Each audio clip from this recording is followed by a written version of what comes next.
Hi, welcome to my YouTube channel. Thank you for subscribing and sharing my videos. I'm really grateful.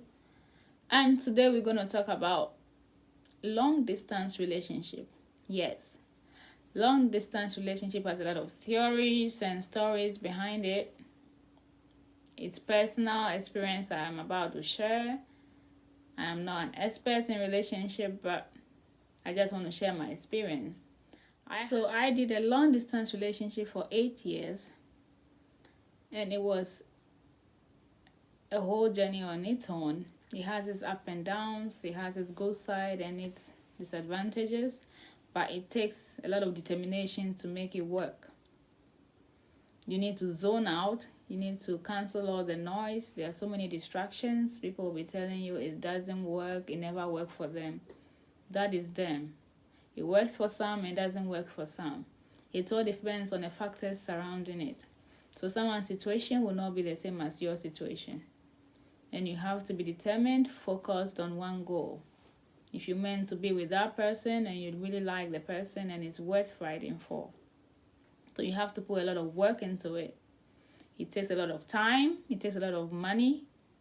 Time-wise, you need to make time. If you're in a different country, different time zones, time difference, you need to sacrifice your night. Sometimes when the person is doing in a daytime, you are at night. Person is in school, you have to wait till they close. When the person is at work, anywhere they might be traveling, you have to wait till they are done. The time difference always a factor, but you have to sacrifice your sleep sometimes to make it work. Money wise, you need money to have internet. You need money to have a good phone. You need money to buy a call time credit to call the person, Wi-Fi and all that. If you don't have that and you're offline, it's also going to bring another issue. You're going to be arguing. I called you, your phone was off. I sent you a message, you never got it and you didn't reply. So you don't have internet to reply. So it also causes hitches in the relationship. Because you're offline the time he reached you, you're offline the time she reached you, and you were not there, and all those things bring extra fights. And another important point, you need to go an extra length to explain yourself, to make something sensible to the person who is not seeing you. For instance, if you want to explain a situation, it's easier the person knows what you're talking about. If you have culture difference and upbringing differences, or something the person has not seen before, you're explaining how a hairband works. The person doesn't know a basic hairband and how it works. And you have to go an extra mile. If it's not a video call that you can show it to them, you need now to describe it and say reasons why it is like this and what you use it for and why you have to use it to tie the thing and why you don't have to use it. But the person is with you, you just demonstrate to them, I use it this way and it works for me. I use it to support my phone, I use it to support my hair or something. But the person cannot see you. So you have to go an extra mile, use diagrams, languages, basic terms describing what it's used for. The person thinks you should use road A to get to work. But on road A, there are so many lights there, so many barriers that will delay you. So you end up using road B that has a rough road that might end up spoiling your car, but that gets you there. There's no lights to stop you on the way. There are no place to stop you, but it will end up destroying your car though. But you are living in that situation. So you know that the road B is better for you in terms of road A.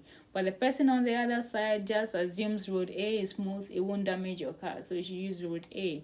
So you have to go extra mile to explain to the person reasons why you're doing something, which would have been easier if we were living together and the person could say, oh, this makes sense. This is actually 5 minutes to your workplace, but this one is smooth and everything, but it's 30 minutes to your workplace. So these things you have to really be patient to explain to the person on the other end who has never seen it before or who doesn't know the situation you are in before they can get you. So many people say so many things to distract you.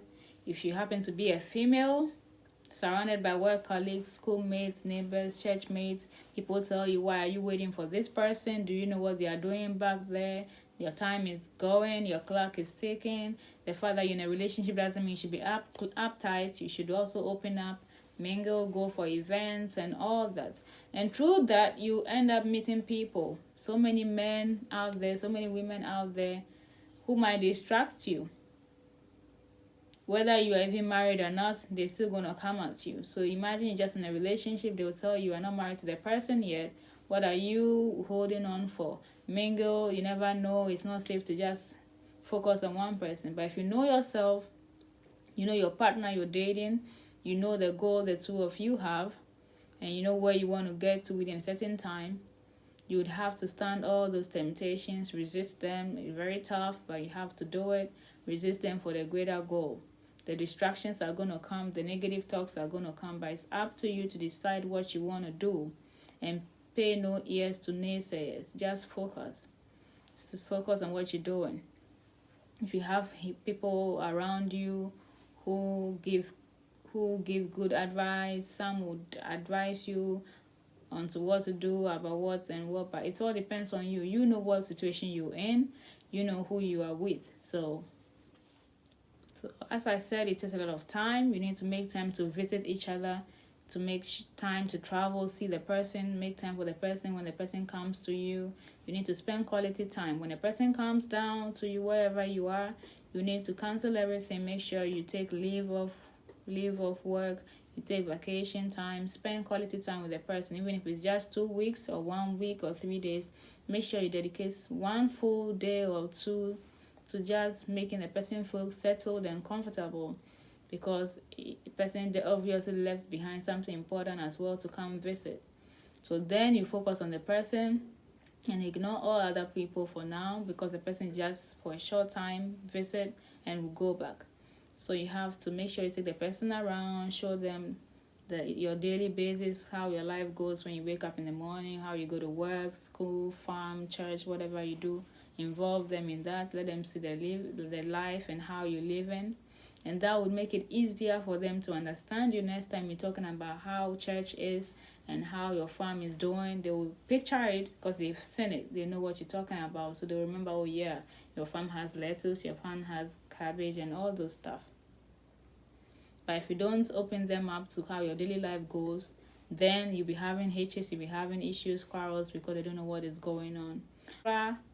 Time. Give them extra time on phone, and when they come physically, to give them extra time. And when you also visit, make sure you're visiting for that purpose.